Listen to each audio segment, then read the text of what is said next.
자, 오늘은 12장 12절부터 할 참이죠. 12장 12절부터 해서 어디까지 좀 공부를 해볼까 하면 13장 21절까지 이렇게를 이제 한 묶음으로 공부를 해보도록 할게요. 왜 13장 21절에서 끝 맞추려고 그러냐면 그 13장 22절을 한번 봐보세요. 13장 22절을 보면 좁은 문으로 들어가기를 힘쓰라, 이런 스토리들이 나오기 때문에 이 전에서 끊는 게 좋겠다, 그렇게 생각을 했는데, 근데 이제 오늘 공부하는 게 어려워요. 어려운데 내용이 어렵다기보다는 여기 들어가 있는 이야기들을 어떻게 묶어야 되는가 하는 게 너무너무 어려운 거예요. 하나하나 읽어서 이해는 되는데 그럼 그 전체를 어떤 방향으로 어떤 주제로 담았을까 하는 거를 고민을 많이 해봤는데 너무너무 어려운 거예요. 그래서 많이 이제 분석을 해보니까 주제를 찾기 위해서 12장 13, 14절하고 요거만 가지고도 좀 잘 안 나와가지고 몇 절을 보면은 팁을 우리가 알 수 있냐면 51절, 12장 51절 이렇게 두 개를 갖다가 엮어서 좀 우리가 이해를 하다 보면 여기서 대충 이런 주제로 묶어보는 것이 괜찮겠다 하는 게 이제 나오는 거예요. 이게 어렵다는 거예요, 내용보다도. 자, 그러면 어디서부터 이제 오늘 공부가 시작되냐면 한번 13절, 14절을 볼게요. 무리 중에 한 사람이 예수님한테 와가지고 선생님, 내 형을 명하여 유산을 나와 나누게 하소서 하니, 예수님이 이제 대답을 하시는데, 이 사람아, 누가 나를 너의 재판장이나 물건 나누는 자로 세웠느냐 하시고, 좀 나무라시는 거지. 이게 무슨 뜻이야? 그러니까 어떤 사람이 와서 예수님한테 형에게 명하여 유산을 나와 나누게 하소서 하니, 이스라엘 사람들은 그 맏형이 2배의 상속권을 가지고 있거든요.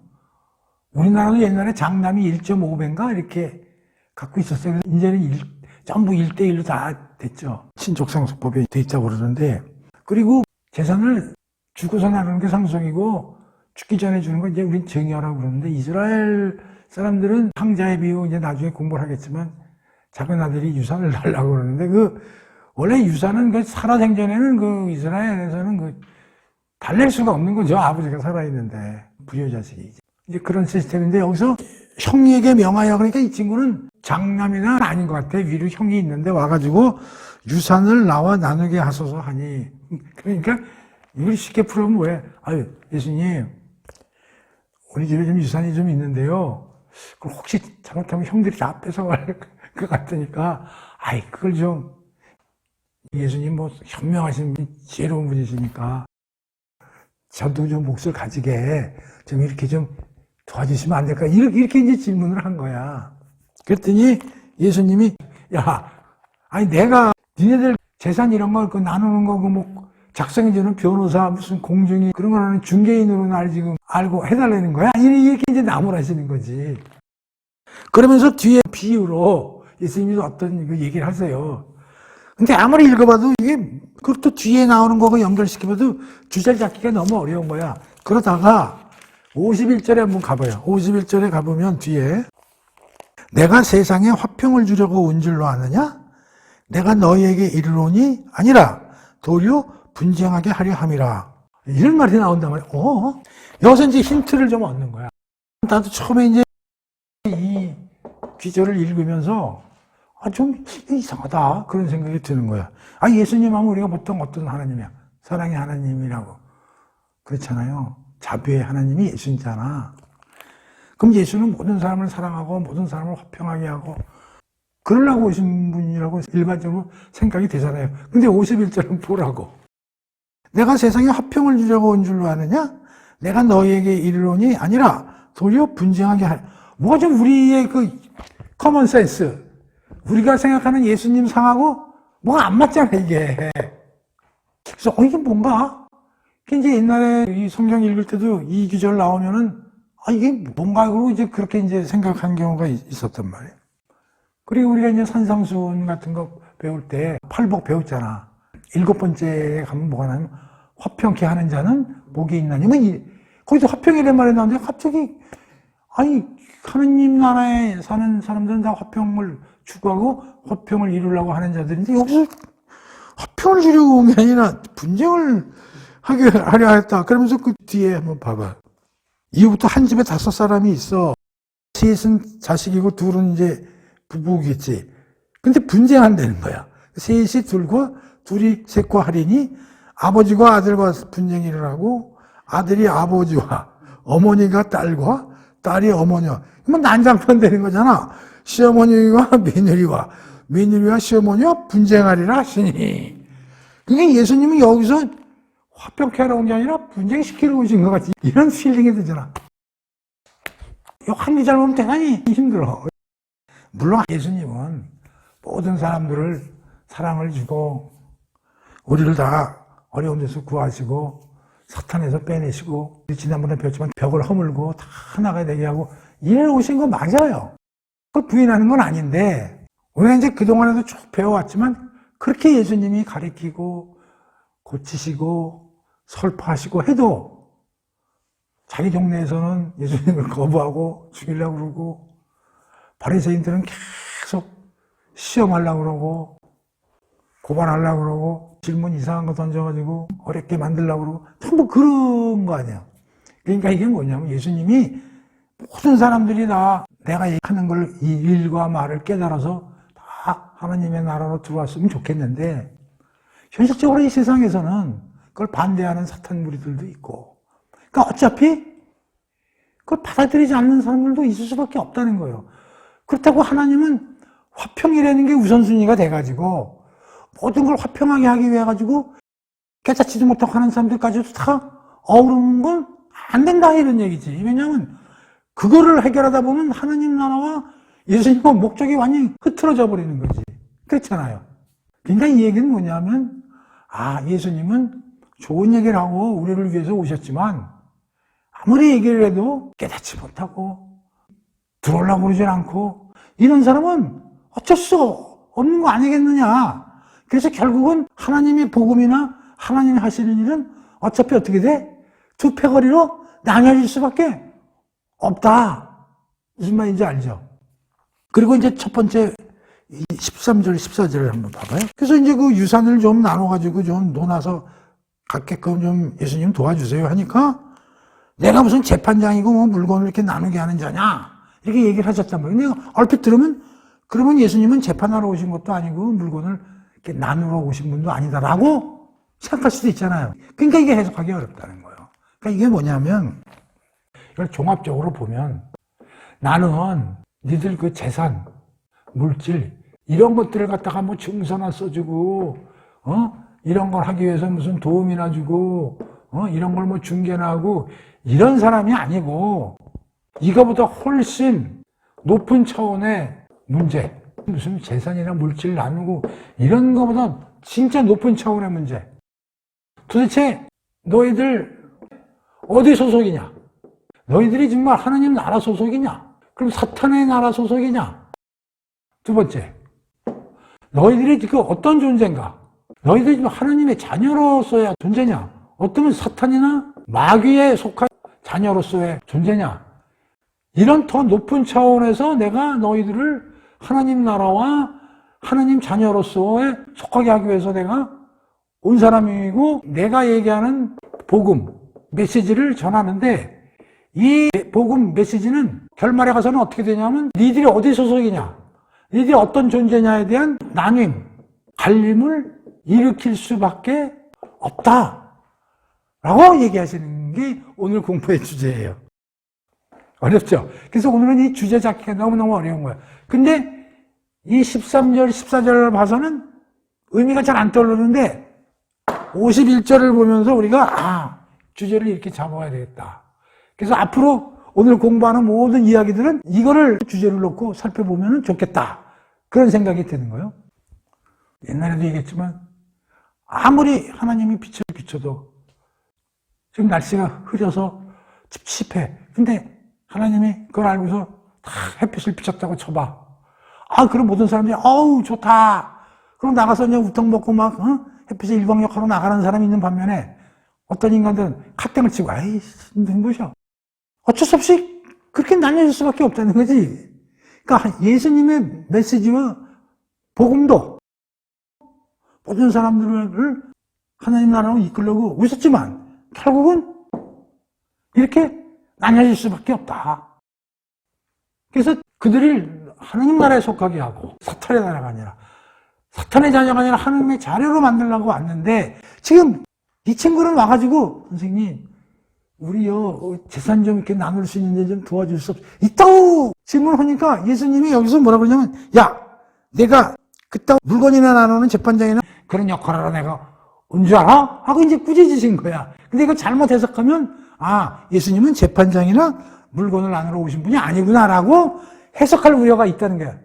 그래서 이 13절, 14절을 우리가 정확히 이해를 하면 예수님은 진짜 최고의 재판장이요 나뉘시는 분이다 라고 얘기할 수 있는 거죠. 여기서는 내가 재판장이나 물건 나누는 사람이 아니야 라고 얘기를 했으니까 아이 그런 분이 아니라고 생각할 수 있는데 그 약간 핀트가 잘못 나간 거라는 거지. 진짜로 예수님은 재판장이요 나누시는 분이라는 거지. 그러나 이런 재산이나 물질, 세속적인 거나 나누고 그런 거나 어드바이스 하려고 분이 아니라 더 고차원적인 영적인 문제, 너희가 어디 소속이냐? 너희가 어떤 존재냐? 복음이 들어감으로써 받아들이지 않은 사람은 나뉘어질 수밖에 없는 거다. 그러니까 두 패로. 그래서 오늘의 주제는 뭐요? 아, 예수님은 진정한 재판관이요? 나뉘시는 분이다. 라는 게 오늘의 주제다. 이런 얘기야. 오늘 공부 요거를 이해하면 오늘 공부 다 끝난 거야. 뒤에 얘기는 되게 편해. 그러니까 이걸 잘 이해해. 12장, 13절, 14절을 이해를 잘해야 돼, 해석을. 근데 이 해석이 어려우니까 뒤에 있는 12장 51절에 있는 내용을 함께 보면 아, 주제 잡기가 쉽다. 그걸 얘기하는 거예요. 이 주제 잡는데 내가 3일 걸리는 사람이야, 3일. 어? 이게 그냥 들으면 되게 쉬운 것 같지만 이걸 꼭 아, 예수님은 어쩔 수 없이 나누실 수밖에 없는 분이구나. 나뉘는 게 목적은 아니야. 안 나뉘면 좋지, 예수님도. 그러나 실질적으로 나뉠 수밖에 없다는 거지. 자, 이제 이 얘기를 들어봅시다. 한 친구가 와서 예수님한테 재산 나누는 거 그거 쓸게 좀 도와주세요. 그러니까 애끼신 거야. 그렇게 나무라시면서 15절 봅시다. 그들에게 이르시되 삼가 모든 탐심을 물리치라. 사람의 생명이 그 소유에 넉넉한 데 있지 아니하니라 하시고. 왜냐하면 이 친구가 와가지고 유산이라는 건 재물을 얘기하는 거 아니야. 그러니까 자기가 재물을 뺏기는 게 두려운 거지. 그러니까 예수님이 그 친구한테 뭐냐면 야 탐심을 물리쳐라. 너 욕심이 많구나. 너 그렇게 뭐 갖는 거에 대해서 그렇게 올인해. 이제 이렇게 얘기를 하신 거지. 그러면서 뭐라 그러냐면 생명이 소유, 재산을 많이 갖는 거하고 비례하지 않는다. 생명이 훨씬 중요하다. 그걸 이제 깨우쳐 주시는 거지. 그러면서 비유로 어떤 얘기를 하시는 거예요. 비유로. 오케이? 그래서 예수님이 비유로 말씀하시는데 여기서 이야기가 크게 5 묶음으로 나옵니다. 그래서 오늘은 5개의 묶음으로 이야기가 전개되는 거예요. 그 첫 번째 이야기예요. 비유로 얘기하신 건데 이런 얘기를 하나 해주시는 거예요. 어떤 부자가 있었다 이놈아. 근데 그 밭에 날씨가 좋아가지고 소출이 어마어마하게 나온 거야. 그랬더니 이제 이 친구가 무슨 생각을 했냐, 이 부자가. 근데 이게 너무 많은데 이걸 수확을 하면 이걸 어디다 갖다가 다 놓을까? 창고가 있는 건 부족하고. 고민이 된 거야. 난 이걸 보면서 느끼는 게 돈이 많아도 걱정이 되더라고. 이게 돈이 없는 사람도 걱정이지만 많아도 걱정이야. 여러분들 그 주택복권은 우리나라 얼마 안 되지만 미국의 파워볼 같은 거 뭐 몇천억짜리 되면 그 뭐 했을까? 그 골치 아플 거라고. 이 친구가 이제 그런 상황에 걸린 거지. 그러면서 내가 곡식 쌓아둘 것이 없으니 어떻게 해야 되나? 18절. 또 이르되 내가 이렇게 하리라.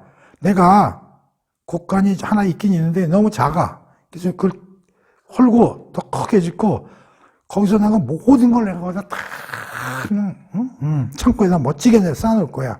또 내가 내 영혼에게 이르되 영혼아 여러 해 쓸 물건을 많이 쌓아두었으니 평안히 쉬고 먹고 마시고 즐거워하자 하리라 하되, 여기서 영혼이라는 건 별 뜻이 아니라 자기가 자기 스스로 얘기하는 거야. 야 이제 신경 꺼라. 우리 먹을 거 어마어마하게 많으겠냐. 편안히 지내면 되잖아. 얼마나 마음이 편하겠냐.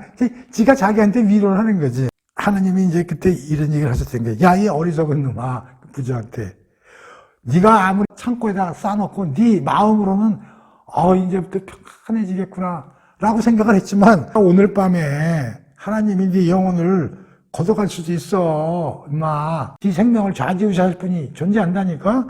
그분이 네 영혼을 도로 찾으리니, 그러면 어느 순간 하나님이 야, 너 데려가면 너 그 쌓아놓은 거 헛수고한 거 아니야.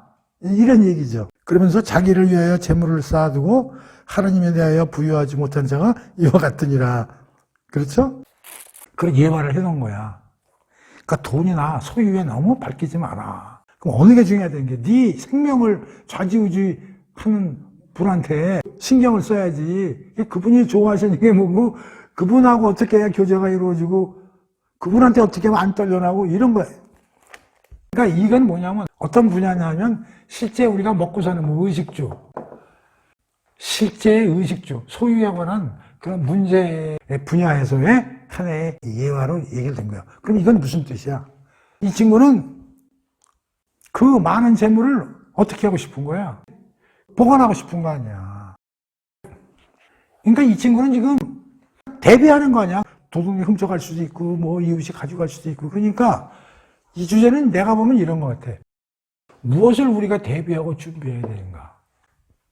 이 친구는 지금 세상에 있는 물질, 이런 돈 생기면, 야, 이거 새마을금고에 돈을 넣을까? 증권회사니까 채권을 살까? 금리가 어디, 이런 거 아니야. 그러니까 이 사람의 시야가 세상적인 거야. 물질적이요.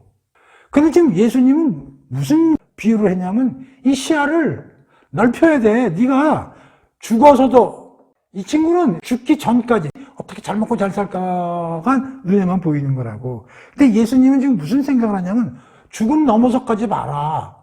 시야를 넓혀라.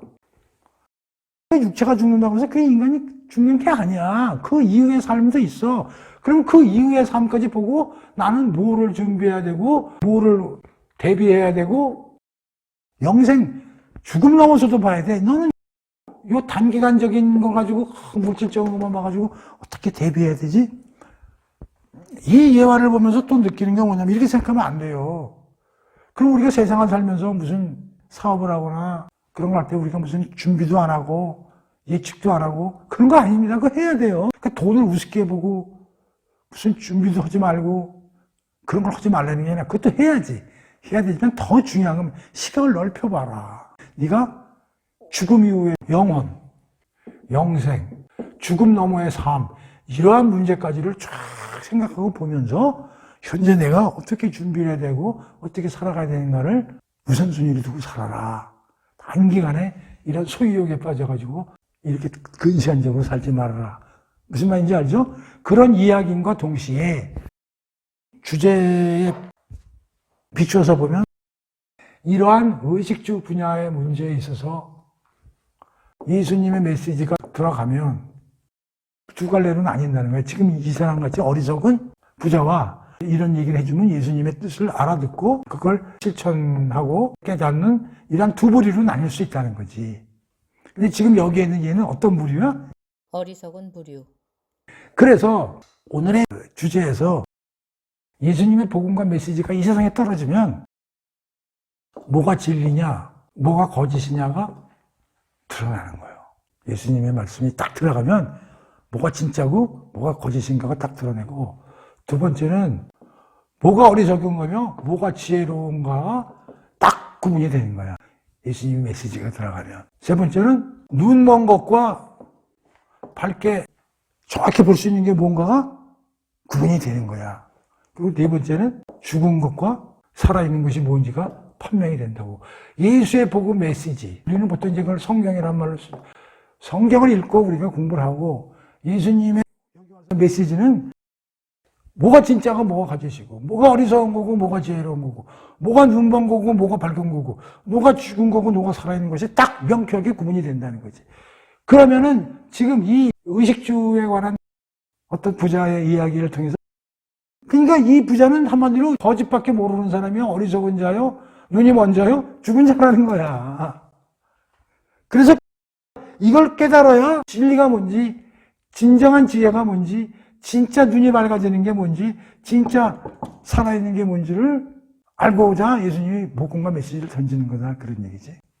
그래서 이 첫 번째 예에서는 우리가 이런 걸 찾아볼 수 있다. 그런 얘기요. 자, 그러면서 이제 그거 관련해서도 또 쭉 얘기들이 나오면 봅시다. 이거와 이제 관련된 얘기야. 또 제자들에게 이르시되, 무리 중에 한 사람한테 이제 이 비유를 얘기하신 거 아니에요? 그리고 이제 별도로 이제 또 제자들을 또 심호학습 들어가시네. 또 그룹 지도 들어가셔요. 또 예수님의. 그러므로 내가 너희에게 이르노니 너희 목숨을 위하여 무엇을 먹을까? 몸을 위하여 무엇을 입을까? 염려하지 말라. 뭘 먹을까? 뭘 입을까? 여기 봐. 목숨이 음식보다 중하고 몸이 의보다 중하느니라. 이렇게 얘기를 하시는 거예요. 까마귀를 생각해봐라. 심지도 아니하고 거두지도 아니하며 골방도 없고 창고도 없으되 하나님이 다 먹여 살리지 않느냐.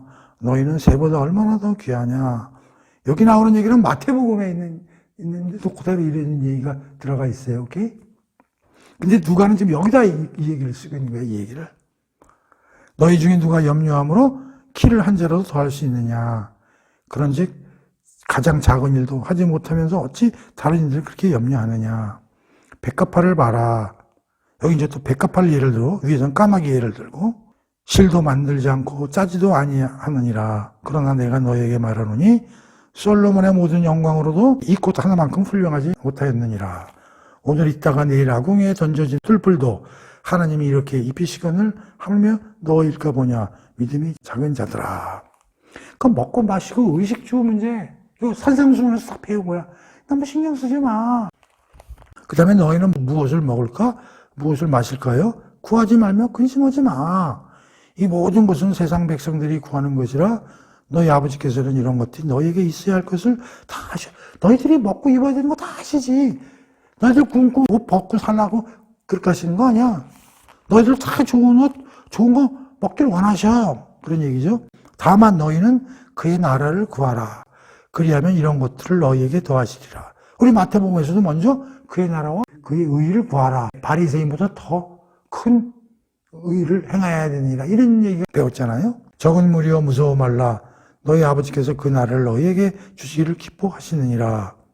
이 32절도 기가 막힌 구절이잖아. 기쁘고 잘 마시고 풍족하고 이런 나라를 만들어주시는 걸 기뻐하시는 분이야.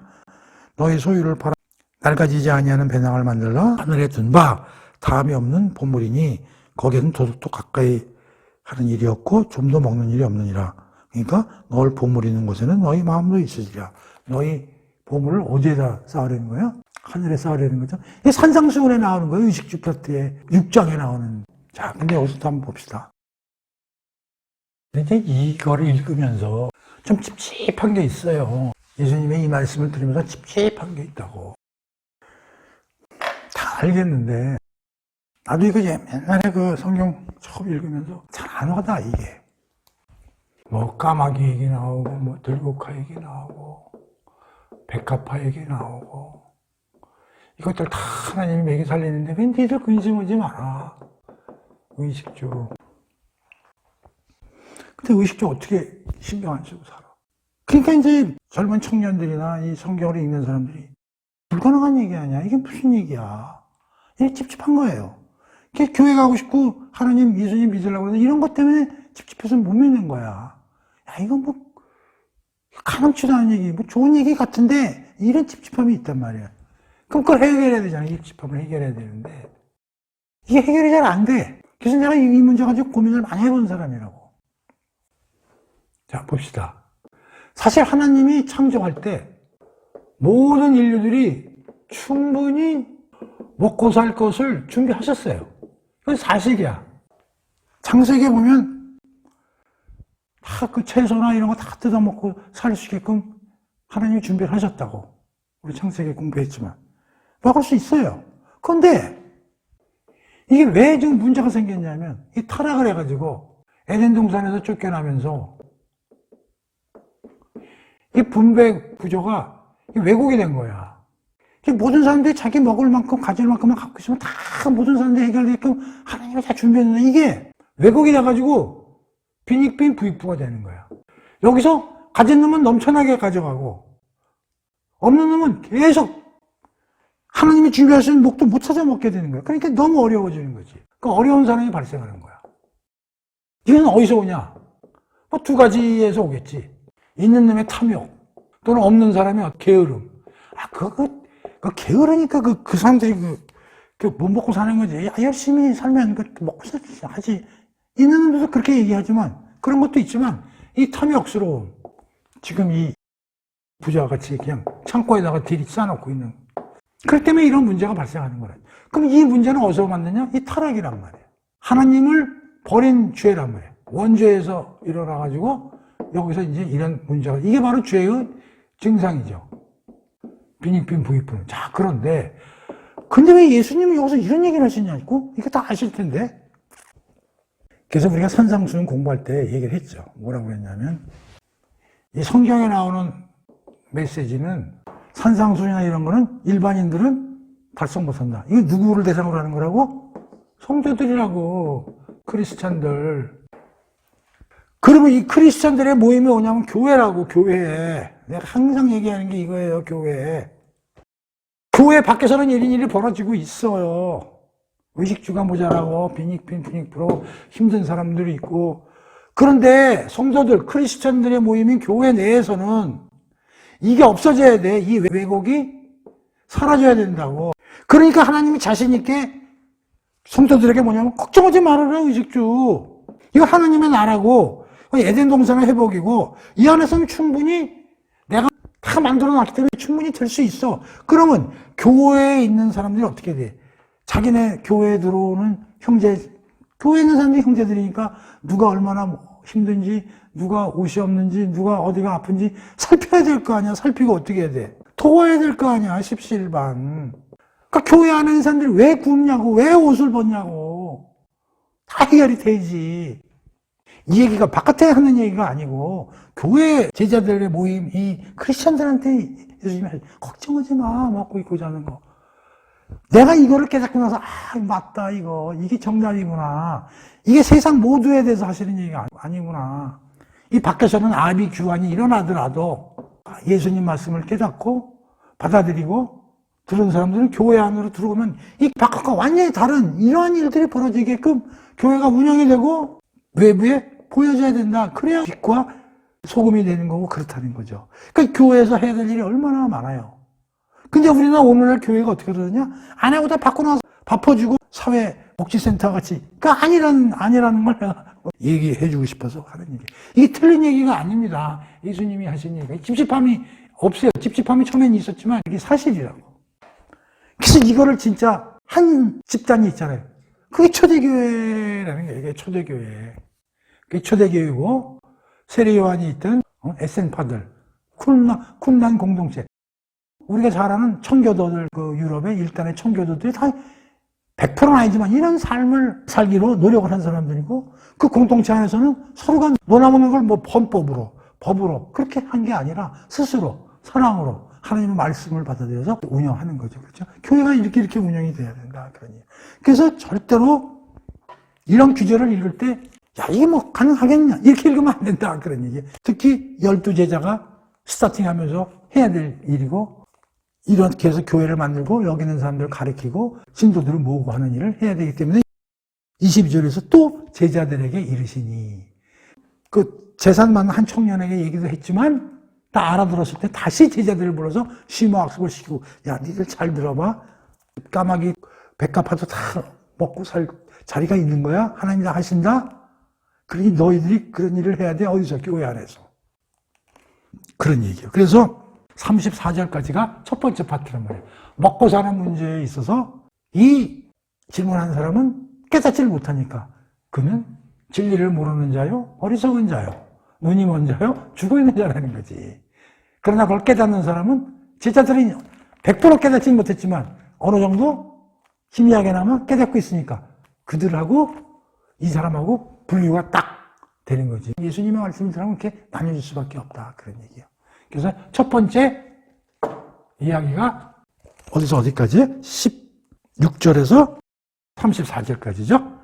16절에서 34절까지의 이야기가 이제 여기서 한 파트가 끝나는 거예요. 자, 그 다음에 이제 두 번째 이야기가 또 시작되는 거예요. 두 번째 이야기는 어떤 분야에서 또 어떤 문제를 가지고 예수님이 또 터치를 하시는지 한번 들어가 봅시다. 첫 번째는 16절에서 30, 그건 실제적인 의식주 문제에 대해서. 자, 이제 두 번째는 35절에서요. 48절까지요. 읽어보겠습니다. 허리에 띠를 메고 등불을 켜고 서 있어라. 너희는 마치 그 주인이 혼인집에서 돌아와 문을 두드리면 곧 열어주려고 기다리는 사람과 같이 되라. 주인이 와서 깨어있는 것을 보면 그 종들은 복이 있으리로다. 내가 진실로 너에게 이르노니 주인이 띠를 띠고 그 종들을 자리에 앉히고 나와 수종들리라. 주인이 혹 2경이나 혹 3경에 이르러서도 종들이 그같이 하는 것을 보면 그 종들은 복이 있으리로다. 너희도 아는 바니 집주인이 만일 도둑이 어느 때에 이를 줄 알았더라면 그 집을 뚫지 못하게 하였으리라. 그러므로 너희도 준비하고 있으라. 생각하지 않은 때에 인자가 오리라 하시니라. 베드로가 여쭤오되 주께서 이 비유를 우리에게 하심이니이까 모든 사람에게 하심이니이까. 주께로 이르시되 지혜 있고 진실한 청지기가 되어 주인에게 그 집 종들을 맡아 때를 따라 양식을 나누어줄 자가 누구냐. 주인이 이를 때 그 종이 그렇게 하는 것을 보면 그 종은 복이 있으리로다. 내가 참으로 너에게 이르노니 주인이 그 모든 소유를 그에게 맡기리라.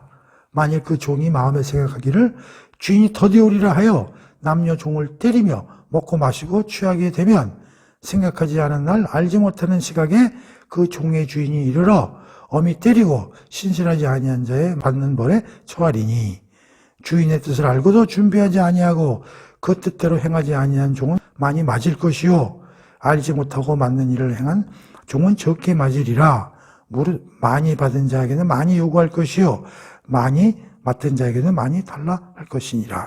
이게 이제 두 번째 예수님의 이야기예요.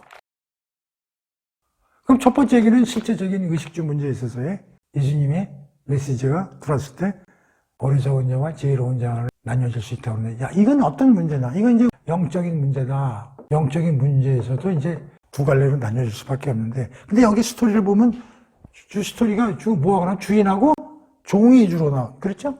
주인하고 종에 관한 얘기가 쭉 나오는 거예요. 그러니까 이제 주인이 어딜 간 거야. 그래서 내가 이제 올 때까지 잘 일해라. 이러고 이제 갔다는 거 아닙니까? 그런 얘기잖아요.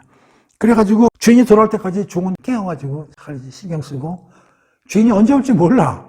그때까지 어떻게 하고 있으라는 거야. 35절 보세요. 허리에 띠를 띠고 1. 두 번째는 등불을 들고 3. 서 있으라. 그러니까 주인 올 때까지 이거 종의 태도죠. 그 허리에 띠를 매는 거는 단단히 바주춤을 챙기라는 거지. 긴장 속에서 눈을 바짝 뜨고 그런 태도로 있어라 이런 얘기 아니야. 근데 주인이 그때 그러고 딱 왔는데 그러고 있으면 주인이 얼마나 주부하겠어요. 그래서 저기 뭐라 그래. 그런 종은 복이 있다 그러고. 그리고 주인이 띠를 띠고 그 종들을 자리에 앉히고 나와 수종들더라. 그러니까 종들을 자기가 받드는 거야, 주인이. 무슨 말인지 알죠? 거꾸로 자기가 종이 된 것처럼 너무너무 훌륭하니까 종들이. 그런 얘기가 쓰여 있는 거 아니야. 여기 참 여러 이야기가 들어가 있어요, 이 스토리에. 그리고 주인이 2경이나 3경, 이거는 새벽이나 밤 깜깜한 거 12시 넘어서 들어오더라도 그렇게 있는 종들을 보면은 정말 그런 종들은 복이 있다, 이제 그런 얘기 아니에요. 그러면서 이제 여기에 그렇게 하고 있으면 도둑님이 어떻게 집을 뚫고 들어오겠냐. 이것도 다 마태복음에 다 나왔던 얘기들이야. 40절 보세요. 그러면 너희도 준비하고 있으라. 생각하지 않은 때 인자가 오리라 하시니라. 이 이야기는 주인과 종이지만 잘 보세요. 여기서 주인은요, 예수님 재림 같아. 그리고 종은 우리들이고요, 제자들이고요. 그리고 이거는 어떤 느낌이 드냐면 종말론적 필링이 들어가 있고요, 상징이요. 이 이야기 속에는 현재의 얘기가 아니라 종말론적으로 미래의 이야기까지 담겨있는 굉장히 함축된 내용이 많은 거예요. 그러면서 여기에 또 무슨 얘기가 나오냐면 이런 말이 나와요. 잘 보세요. 36절에 너희는 마치 그 주인이 혼인집에서 돌아와 문을 두드리면, 혼인이라는 또 얘기도 나오고요. 혼인집. 주인이 혼인집에 갔다가 온다 이런 얘기지. 내가 예를 하나 들어볼게요. 예를. 이 사례를 잘 공부하려면 유대인의 결혼 풍습을 우리가 이해하면 아주 좋아요. 뭐냐면 자 보세요. 여기 이제 색시집이 있고 여기 이제 신랑이 이제 이렇게 떨어져 있을 거 아니에요. 그럼 혼인을 해요. 혼인을 하면 여기서 이제 혼인을 합니다. 색시집에서 이제 정혼을 해요. 그러니까 여기 육체 관계를 못 해. 그러니까 우리나라 약혼식하고 좀 이거 다 위안부가 할 때 공부를 한 거예요. 신랑이 돌아간다고. 그래서 뭘 하냐면은 집을 마련해. 집을. 뭐 새 집을 짓든지 뭐 있는 집을 돌담 같이 새로 만들든지 이런 준비를 한다고. 신혼 살림을 할 수 있는 신혼집을 준비를 한다고. 그 다음에 다시 가는 게 어떻게 되냐면 약 한 1년 정도가 걸린다는 건데 아버지가 신랑 될 아들에게 됐다. 가서 섹시 데려와라. 그럼 일로 가. 그래서 여기서 이제 혼인 잔치를 벌려. 그리고 여기서 이제 합방을 해. 그리고 데려오는 거야, 일로 섹시를. 근데 이 기간이 약 한 1년 정도, 물론 1년 뭐 플러스 알파 되겠죠. 근데 이 혼인 잔치 이런 얘기가 많이 성경에 많이 나오는 거야. 그런데 한번 봅시다. 예수님이라고 한번 생각을 해보면 이거를 초림이라고 생각해보고 이걸 재림이라고 한번 생각해보자고. 예수님이 왔어. 예수님이 오셔가지고 이렇게 지금 하나님 나라도 선포하고 메시지 전달하고 하시잖아. 그러니까 여기서 깨달은 사람하고 혼인을 한 거야. 예수님이 초림 때 오셔가지고 제자들을 삼고 제자들 같이 깨닫고 이런 사람하고는 혼인을 한 거나 마찬가지라는 개념이지. 그 다음에 예수님이 성천을 하셔서 올라가셨잖아. 그게 이제 여기서 이리 가신 거야. 가셔서 뭘 준비하러 가신 거야, 이 정원을. 새로운 거처를 만드신 거지. 그래서 요한복음 14장이 뭐라고 그래요? 요한복음 14장 한번 열어보세요. 요한복음 14장 2절에 내 아버지 집에 거할 곳이 많도다. 그렇지 않으면 너에게 일렀으리라. 내가 너희를 위하여 거처를 예비하러 가노니 가서 너희를 위하여 거처를 예비하면 내가 다시 와서 너희를 내게로 영접하여 나 있는 곳에 너희도 있게 하리라. 자, 똑같지? 여기서 신랑이 집을 마련해서 다시 와서 섹시를 데리고 다시 가잖아. 그렇다면 생각해보면 예수님이 오신 거는 초림이야. 오셔서 우리하고 혼인을 하셨어. 그 다음에 승천해서 가셨어. 요한복음의 상징이면 지금 거처를 만들러 가셨다고 얘기할 수가 있어. 그래가지고 재림 때 오셔. 다시 오신다고 그랬잖아. 오셔서 우리를 데리고 어디로 가셔? 일로 가신다는 거 아니에요. 그럼 이 스토리에서 이걸 종합적으로 우리가 한번 상징을 가지고 한번 얘기를 해보자고. 그러니까 주인이 지금 혼인집에 지금 가셨다 이런 얘기야. 그러면 그럼 언제 오실까? 몰라. 2경에 올지 3경에 올지. 왜? 신랑이 섹시집에 오려고 그러면 언제 오냐면 아버지가 결정해. 아버지가 봐가지고 야 이제 가서 섹시 데리고 와라. 그 결정은 누가 하냐? 아버지만 한다고. 아버지가 한다고. 그러니까 예수님도 몰라요. 성부 하나님이 가라. 그래야 가는 거야. 능력이 없어서 모르시는 게 아니라 그건 예수님이 알 바가 아닌 거야. 그건 하나님 원하냐? 성부 하나님. 자, 그러면 이 정원한 섹시는 신랑이 올 때까지 무슨 일을 여기서 해야 돼? 아, 내가 이제 조금 있으면 시댁으로 가는데 시댁에서는 무슨 음식을 좋아할까? 거기는 된장을 어떻게 담는가? 뭐 이런 걸 배우고 어떻게 뭐 신부 수업하는 거 아니야? 그렇죠? 언제까지? 신랑 아버지가 결정해서 신랑이 와서 데려올 때까지. 그 여기서 허리에 띠를 메고 등불을 켜고 서 있으라. 이게 뭐냐? 이 종이 어떻게 보면 우리 성도들이죠. 예수님 대신 올 때까지 그 중간에 우리는 있는 거야. 섹시같이. 그러니까 우리도 허리에 띠를 메고 등불을 밝히고 서 있어야 돼. 하나님 나라에 가면 뭐가 적합하고 하나님은 뭘 좋아하시고 거기 나라에서는 어떤 일이 벌어지고 이런 걸 여기서 조금 실천하고 준비를 해야 된다 이런 얘기예요. 그래서 여기서 뭐라고 그러냐면 예수님이 허리에 띠를 메고 등불을 켜고 서 있으라. 종들아. 내가 올 때까지 해라. 그리고 그렇게 열심히 하면 내가 와서 너무 기뻐할 거다. 내가 너무 기뻐해서 너희를 내가 수정으로 오히려 드리리라. 이런 얘기하고 상징적으로 맞잖아. 이해가 돼요? 그런데 또 뒤에서 뭐라냐. 그래야 되는데도 불구하고 섹시가 깨끗하게 몸 관리도 하고 시댁의 모든 풍습을 연습하고 그런 걸 해야 되는데 여기서 그건 언제 올지 모르니까 에이 신랑이 언제쯤 그냥 땡깡땡 하고 여기서 뭐라고 그래? 봐봐. 45절 주인이 더디 오리라 하며 막 먹고 마시고 개판치고 놀고 이러다가 주인이 와가지고 어미 때리고 진실하지 않은 행전에 받는 벌을 쳐. 주인이 오면 혼난다는 거야. 니들 심판받는다는 거야. 엄히 다스린다는 거지. 그러면서 이 말이 난 또 재미가 있어. 40세 48 내가 제일 좋아하는 구절인데 보세요. 주인의 뜻을 알고도 준비하지 아니하고 뜻대로 행하지 않은 사람은 많이 맞을 것이요. 알지 못하고 맞을 일을 한 종은 적게 맞으리라. 이게 뭐냐? 똑같이 개판일 쳐도 교회 다니는 놈이 개판 치면 더 맞고 교회 안 다니는 사람이 좀 덜 맞는다 이거야. 왜냐하면 교회 다니는 놈은 그래도 주서 듣고 설교도 듣고 해서 하나님의 뜻을 어느 정도 귓구녕이 뚫었으니까 들었을 거 아니야. 근데도 안 하면 벌이 더 크다고 얘기하잖아요. 그러니까 우리가 교회 다닌다고 좋아할 게 아니라 교회 다니는 사람은 더 두려워해야 돼. 하나님 마음에 안 들면 어떻게 돼? 벌이 커. 뭔지 알아요? 자, 그러면 이건 뭐냐면 종 중에 깨어있는 자와 깨어있지 않은 자 두 편으로 나눌 수 있다 이거야. 여기 있는 사람들은 어떻게 돼? 주인이 와서 우리를 수정 들고 여기는 매가 기다리고 있다 이런 얘기지. 근데 이제 여기서 주의해야 될 게 또 하나 있어요. 그러면 예수 믿고 크리스찬도 이렇게 막판에 매를 맞을 수 있는가라는 의문을 제시할 수도 있어. 그 다시 말하면 우리는 구원을 받고 구원 중인데도 불구하고 그럼 구원에서 떨려갈 수도 있는 거냐? 이렇게 이제 질문할 수 있는데 이게 그런 뜻이 아니에요. 오케이? 여기서 깨어있지 못한 자는 비신도를 얘기하는 거고 여기서는 신도들을 얘기하는 거고 그래서 신도들은 예수님 메시지대로 예수님이 다시 오실 때까지 두려움과 떨림으로 실천하고 열심히 살아야 된다. 그런 뜻을 얘기하는 거지. 구원받은 신도 아니 신도가 둘로 쪼개져서 나중에 이쪽으로 갈라진다. 그런 뜻으로 얘기하는 건 아니니까. 이건 구원이 떨어져 나가고 붙고 이런 뜻이 아니니까 그걸 이제 오해하시면 안 돼요. 그래서 지금 이 두 번째 이야기에서는 깨어있어라. 첫 번째 이야기는 뭐예요? 준비해라. 뭘 준비할 거냐?